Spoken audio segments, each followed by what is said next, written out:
coming international speech contest? Brilliant. Excellent. So I hope the session is going to be of some value to you. For the benefit of those people who are new and who do not really figure out what exactly this international speech contest is, in Toastmasters, the primary focus is to compete with ourselves. That's the primary agenda. We want to be better tomorrow than what we are today. That's the primary focus. But once in a while, we indulge in competing with each other. Twice in a year, there are contests. And this is one format which takes people right up to the international level. Meaning that there will be one person from our entire district, which is equivalent to a country typically, who will represent the country at the international level, and if the person wins, he gets declared as the world champion of public speaking. So that is the context. Let's look at someone here. How many of you recognize this person? Mohammad Khatani. Mohammad Khatani is the world champion of public speaking in 2015. Not only did he win at the club level, this for example is a club, Milan Toastmasters Club. So he won at the club level, and then he represented his club at the area level, he won there. Then he went on to the division level, he won there. He went on to the district level, he won there, and he represented his district at the international level. And he was the winner at that level as well. So 2015, world champion of public speaking, Mohammad Khatani. But we know that in early 2014, Mohammad Khatani was lying on his terrace and gazing at the stars. He kept wondering, how is it that I'm going to crack this international speech contest? He was looking for some divine guidance. And he noticed that there was one particular star formation which caught his eye, which looked like a bitten vada. He concentrated on that and found that it seemed to have at least 6 elements. A little more focus, and it appeared that there were indeed 6 elements. And with close examination, he found that this could potentially lead him to win the international speech contest. For the next 20 months, Mohammad Khatani very sincerely followed all of these 6 steps. And today, what he learned over 20 months is available to us in a capsule of 20 minutes. Are we ready? Yes. What is the first thing we do when we decide to compete in an international speech contest? Choose an appropriate topic, right? Do we have a challenge with anybody here in deciding what should be the topic that you should speak about? Anybody has a challenge? Yeah? Okay, at least the few of us do, which means the others are already, familiar how exactly to choose a topic. But when you want to compete in an international speech contest, you obviously want to choose the best topic that will give you the advantage. And there is a specific method to choose that topic. For instance, imagine all the things that I know, I talk from an I perspective and relative to yourself. All of the stuff that I know would figure in this circle called what I know. There is another circle that has a little bit of overlap with the what I know, which is what I love. Let's look at some examples. What I know, I need not necessarily love. For example, I am trained in statistics, statistical analysis. I do that as a part of my job. As part of analyzing numbers, I work with a lot of numbers. I work with very extensive packages like SPSS and SAS, which help in terms of deriving insights from data. I'm good in statistics, but I don't necessarily love it. It's part of what I have to do. So I will not have the passion if I were to explain about that to people. Less so if the audience is not interested. If I'm speaking to a group of statisticians, it could potentially be different. But how many groups do you find of 20, 30 statisticians gathering together on a Saturday afternoon to listen to a talk? Not too many, right? So therefore, we need to look at the third circle, which is what audience would love. The question may come up, how do I know what the audience will like? We will address that in a moment. But stay with me for now. So when you look at these three circles, obviously for each person, the circle will be different. Do you agree? What I know is different from what you know. Right? And what I love is different from what you love. So for each one of us, a topic could figure in one of these segments. The beauty is that there are overlaps. For example, this part, number 4, is an overlap between what I know and what I love. Is that a good thing to talk about? Could be. Could be. I know a lot about it and I love speaking about it. Even if currently the audience is not fully tuned to it, I may be able to make the audience interested because of the passion that I bring to the topic and the level of knowledge that I have in the topic. Similarly, look at what I love and what audience loves. The intersection 5, is that a good topic? Maybe, because it is something that I have a passion for. It is something that the audience is going to love. I just need to learn enough about it to give a meaningful presentation. Right? So with a little bit of effort, I may be able to fly with number 5 as well. So similarly, you can look at each of these segments, but what is the real sweet spot? What is the sweetest? 7. So if I find a topic in 7, for example, some of you may know that I am a startup coach. I coach people who want to do startups in terms of new enterprises. Right? It's something that I have spent a lot of time gathering information about. So I know a reasonable amount of information on how startups can be made to succeed. I love it.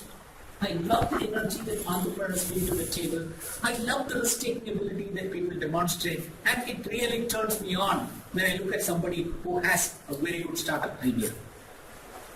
Audience, obviously, there is a lot of interest, particularly among the younger generation. We don't want to get into a career which will take us 20 years and 30 years to buy a good house and a car. We all have our aspirations in terms of quickly, following our dream and living our passion. So obviously, if for me, as Padma, if I choose a topic like startup, for me to figure in segment number 7. Now for each one of you, what figures in that segment is something that you need to figure out. The way I suggest is, make a list of all topics that come to your mind. Let's say 60, 70, 80, 90 topics. Right? A list of all topics. Initially, don't be judgmental about, can I speak about this? Do I know enough about this? Don't put any kind of qualifiers. Just make a long list of all the topics that come to mind. And then see where it fits in. Right? That would give you a good indication in terms of a topic that potentially would fall in segment number 7. And luckily, more than one, and therefore you can then make a choice. Sounds simple? Is simple. The beauty is, this is one principle that is as simple as it sounds. Try it today. So, the bottom segment, for example, the table again indicates that if you were to choose, let's say, the ones with the tick mark, like 5 or 6, you can still make it fly. But if you are able to choose something that is segment 7, you have a winner in your hands. Any questions on this?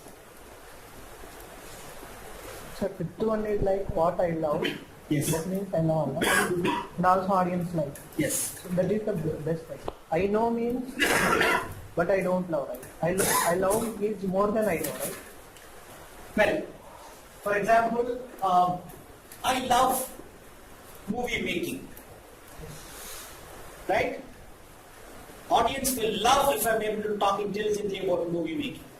But I don't know anything about movie making. I can learn provided I do have enough time and the opportunities. I can learn about it and then talk about it. But today, I may love movie making. Audience may love movie making if I talk about it, but I don't know enough about it to give a meaningful lecture. You get the concept? Yeah. Okay, moving on. For international speeches, there are 3 more things that you need to keep in mind when you choose the topic. International Speech Contest expects that the topic that you choose is substantively original. What does that mean? If I take Martin Luther King's I Have a Dream speech, and if I'm able to give that speech, people will applaud, but I will not win if it is an international speech contest, because it is not substantively original. The speech that you write for the international speech contest needs to be at least 70 to 75% original. Which means that at best you can use a couple of quotations from other sources and acknowledge those sources, but it has to be substantively original material. It has to have broad audience appeal. Again, take an example that if I'm talking to a set of BTech students, then there are certain topics that could potentially sit well. If I were to talk to a set of dentists, there could be certain topics that would sit well. But in an international speech contest, as we discussed, it progresses from a club level to an area level, to a division level, to a district level, to an international level. And obviously, the subject that you choose has got to cater to a heterogeneous audience, not a homogeneous audience. It has to have wider appeal. There could be people from different disciplines, from different walks of life that will become part of the judge community as well as the audience community, and therefore the topic that you choose has got to be as much as possible broad-based. Things that have a broad appeal. The third element is it's got to be non-controversial. This is purely from the fact that if you want to win the contest, those judges are trained not to allow their own judgmental aspects on a topic that you choose. Let me give you an example. Of late, we've seen a lot of war going on between this, Facebook's internet option and the free internet, as they call it, right? There is such a lot of war that's going on, both sides giving a whole lot of opinions. If I am competing for international speech contest, I would be well advised not to choose this as my topic. Because though judges are trained to be non-judgmental about the topic, they are after all human. There will be some bias that will creep in, and therefore it would be worthwhile if we want to win to choose something that is not controversial. Okay? Moving on, once we have decided what the topic is, once we have chosen what the topic is, we need to have a good structure for our speech. The primary things that we need to look at are, number one, what is the general purpose of the speech? Are we planning to give an entertaining speech, or are we planning to give an informative speech? In international speech contests, by and large, most people choose an inspirational speech. An inspirational speech traditionally has been well received by various audiences, and therefore, if you were to look at one of the options, I would recommend that you look at something which is inspirational. Having decided that it's going to be an inspirational speech, you need to have a specific purpose for the speech. Not multiple specific purposes, preferably one clearly articulated specific purpose for the speech. And once you decide that that is your specific purpose, choose anecdotes, stories that will help you to communicate that specific purpose. Right? Rather than picking up 2 or 3 stories that you like and then deciding what the purpose is, better decide on what the specific purpose is that you want to communicate, and then select and add those stories that will add value to that speech. We will come to why we are suggesting this in a moment, but stay with this thought for a moment. And for inspiring speeches, traditionally you end with a call to action. You want the audience to take something as a takeaway, not just in terms of thinking differently, but also something that they can do. Normally, successful speakers are able to inspire audience to a higher level of action. And those are the type of speeches that traditionally have also won in international speech contests. Okay? Now, we talked about the importance of the content itself, right? The specific purpose and how the content has to be excellent. A moment's look at the judging form itself will tell us why. For example, I don't know if it's very readable, but nonetheless, let me just point out to you that the first three elements here in the judging form pertain to content. And that has got 50% weightage. 50% weightage.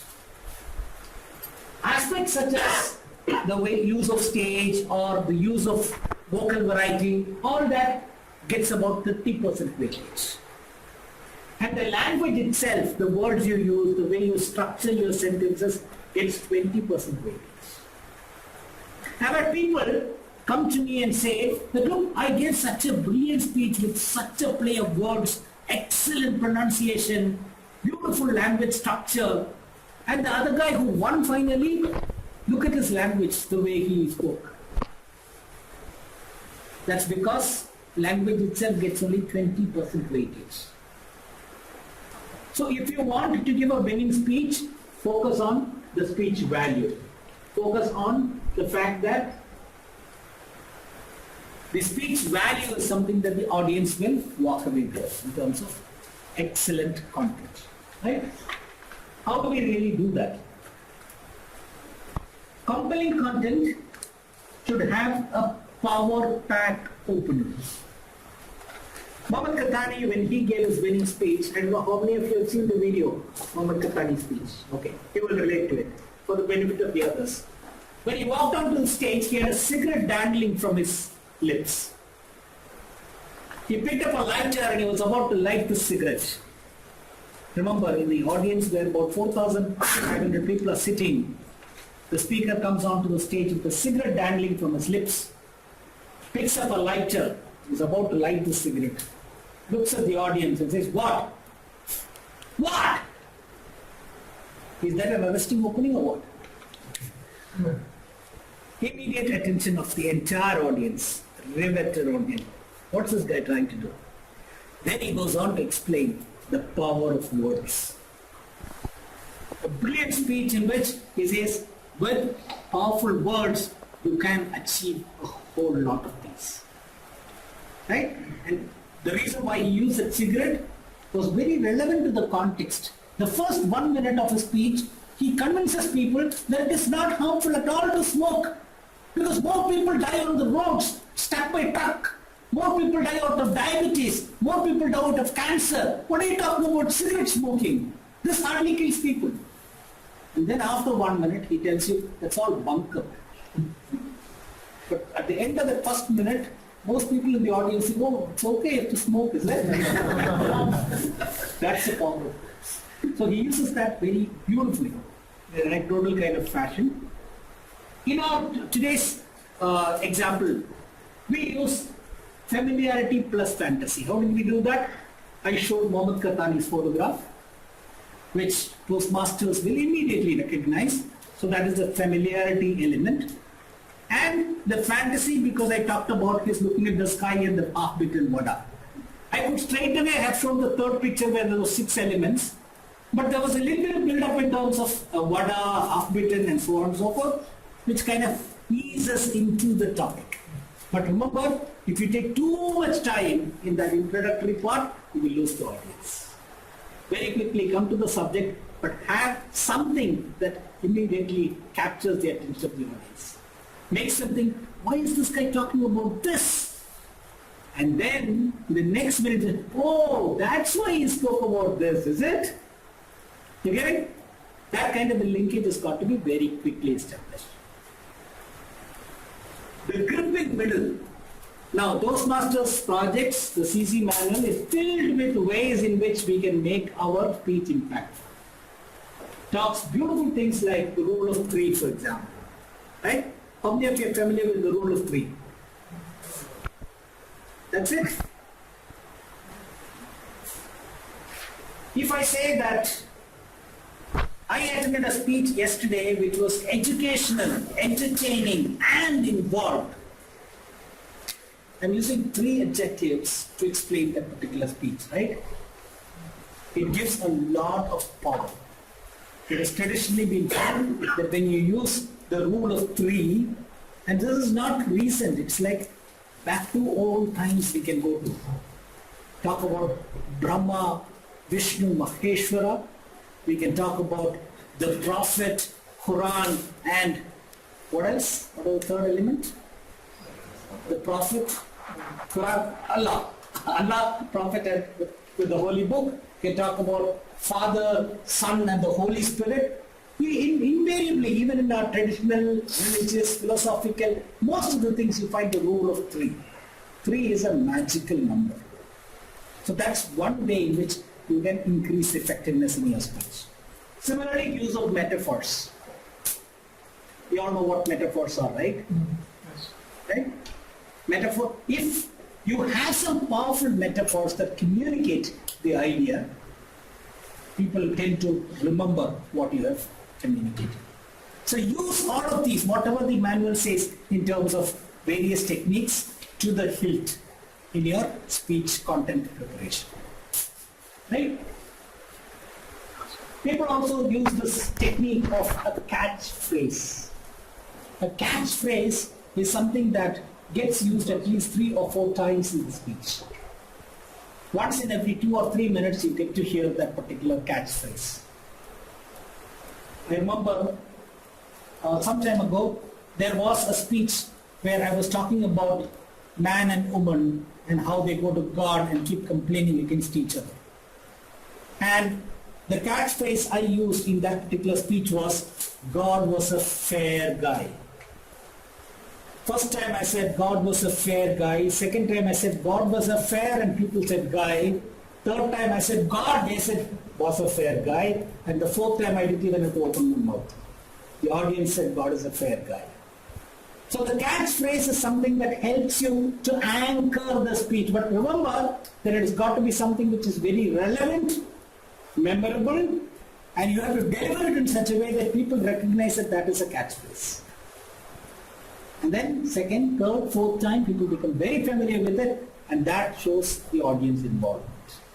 And if you are able to get audience to repeat it by the time it comes to the fourth time, judges will mark you really high on audience involvement. Your ability to be interactive in terms of your presentation. And then you get a memorable close, right? Ideally, you should tie it back to the opening. There has to be a connection with what you talked about initially. We will see how that is achieved. End of this session, just keep a note on whether I am tying it back to the opening, right? And emphasize takeaways. Like we talked about it being an inspiring speech, for example. The takeaways for the audience has got to have a real good emphasis in the closing. And then, of course, all the speech mechanics like gestures, eye contact, stage orchestration. I'm not going to dwell a lot on this because we all know how important it is. It is important, but remember that it's not as important as the content itself. So spend as much time as possible in terms of writing a speech that has got phenomenal value for the audience, and then work on the other elements, like how you will introduce, vocal variety, use of the stage, and so on. I put in a set of questions here, a checklist kind of thing. These are representative. For example, is the content substantially original? If you want a winning speech, obviously it's got to be substantially original. Are the general and specific purposes of my speech clear to my test audience? It may be clear to me, but when I give it in front of an audience, is the audience able to tell me what was the specific purpose of my speech? Have I practiced the speech at least n number of times? What is n? As many number of times as I need to get emotionally connected with the speech. For some it may be 5 times. For some it may be 20 times. But keep repeating it until you get emotionally connected with the speech. Then you start really feeling for the speech. I remember a speech that I gave some time ago was about the Jaipur foot. And how many of you are familiar with the Jaipur foot? Yeah, so this is an artificial foot that was prepared in Swai Mansingh Hospital in Jaipur. And the best part of it is it gives the same deformation signature as a natural foot. In other words, you put pressure at different points of the artificial foot, it bends exactly like the natural foot. And therefore, it becomes easy for people who have this Jaipur foot to go about their activities like cycling or working in a farm which has got water or climbing a tree. Even those kinds of activities can be done by people who have this artificial. The best part is the foot comes at a fraction of the cost that an equivalent foreign model costs. A fraction of the cost. And all of the people who are sitting and making this artificial foot in Swai Mansingh Hospital or have Jaipur foot fixed. Meaning, employment is provided to people who had to undergo an amputation and are using the Jaipur foot. So having seen that, when we come back and talk about it, the level of empowerment, the level of passion that you can bring in that speech will be to that extent high.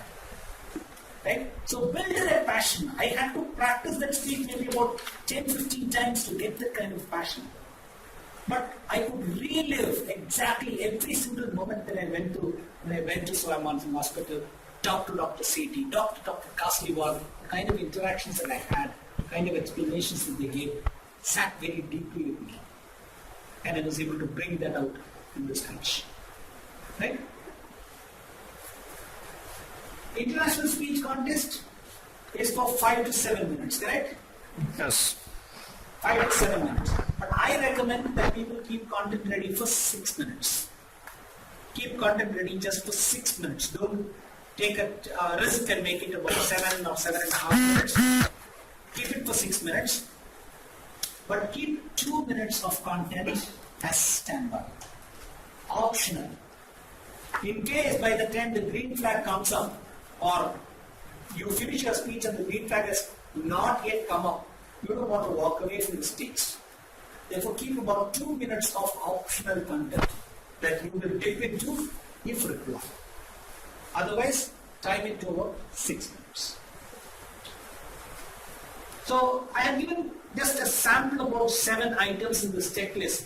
But if you are interested in knowing the comprehensive checklist that I use, please write to me at padma@yahoo.com and I'll send you a checklist which got about 22 different items that you can look through before you really decide that. And feel free to edit or add elements. That 22 is my list. Obviously, you may have some more additional points.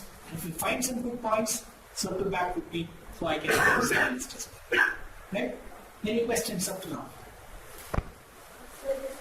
Yes, Vidya.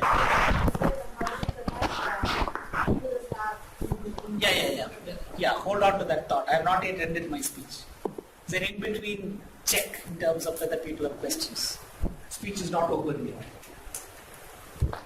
And then, I would like you to rate yourself on a 5-point scale on these elements. Like how much enthusiast were you when you delivered that speech?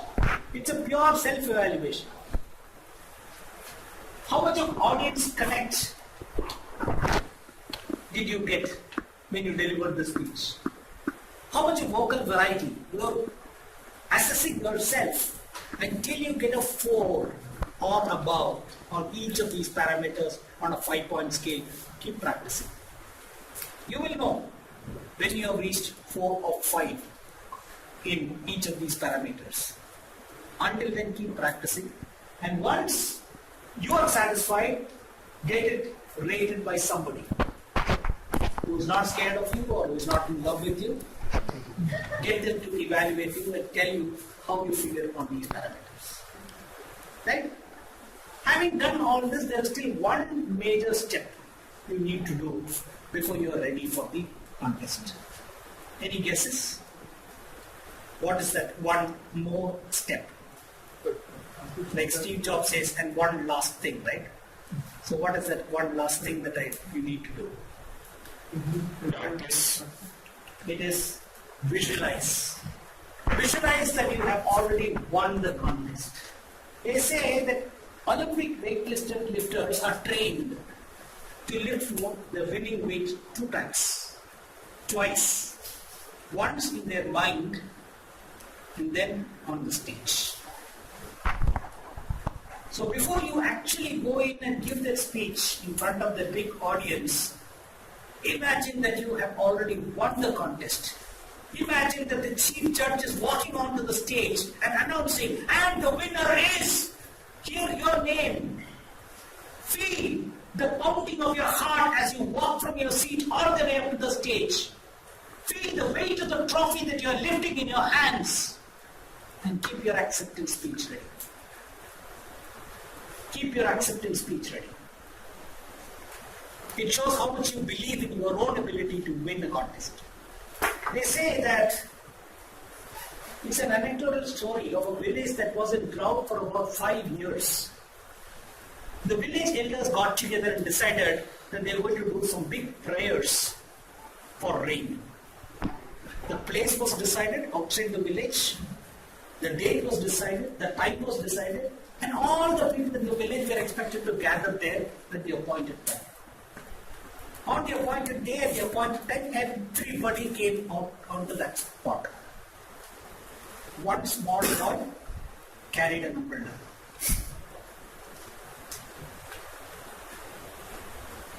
So do make sure that you believe that you can win the contest. To do all this,